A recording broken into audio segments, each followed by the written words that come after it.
নমস্কার বন্ধুরা, আজকে বাড়ির থেকেই খাবার অর্ডার দিয়েছিলাম ইটালিয়ান রেস্টুরেন্ট, ওখান থেকে দিয়ে গেল খাবার। এখানে অনেক রকমের খাবার রয়েছে, বারবিকিউ রয়েছে 4-5 রকম। ক্রোকেট নিয়েছি, এখানে নিয়েছি একটা পাউরুটি দিয়েছে এর সঙ্গে, পিৎজা ব্রেড, এখানে রয়েছে গরস গরস, আর এখানে সালাড রয়েছে। দেখুন আমার মেয়েরও রয়েছে একই খাবার। এখানে সাতসিকি আছে এই রুটিটা দিয়ে খাওয়ার জন্য, আর একটা রেড ওয়াইন দিয়েছে সঙ্গে, বড় একটা পুরো একটা গোটা বোতল দিয়েছে। এই ছিল আজকের খাবার। আমার ভিডিও ভালো লাগলে চ্যানেলটি সাবস্ক্রাইব করার জন্য অনুরোধ রইল। Thank you very much.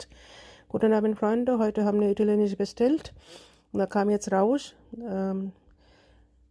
Grillfleischplatte, verschiedene Sorten. Hier haben wir Brot mit Tzatziki, einen großen Salat hier. Meine Tochter hat genau das Gleiche und wir haben noch eine Flasche Rotwein dazu bekommen.